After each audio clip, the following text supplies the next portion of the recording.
Lord, hindi ko alam kung saan patutungo lahat ng mga ginagawa ko ngayon. Hindi ko alam kung lahat ba ng desisyon ko ay tama. Hindi ko alam kung anong mangyayari sa mga susunod na araw. Pero isa lang ang alam ko, Lord, kumakapit ako sa perfect timing mo. Ang hirap ng pinagdaraanan ko, Lord, pero umaasa pa rin ako na magiging okay ang lahat. Hindi ko alam ang gagawin sa mga panahon na parehong pagod ang isip at katawan ko. Nagsusumamo po ako, Lord. Bigyan niyo pa po ako sana ng lakas upang magpatuloy na harapin ang lahat ng hamon sa buhay ko.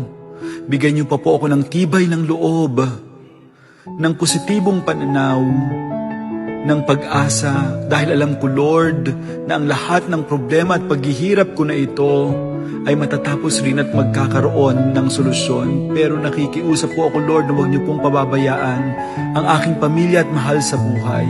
Ilayo niyo po sila sa lahat ng uri ng kapahamakan at disgrasya, sa lahat ng uri ng sakit at karamdaman. Di baling mahirap ang buhay, Lord, basta malusog ang aking pamilya at ligtas, dahil hindi ko kakayanin kung isa man sa kanila ay mapahamak.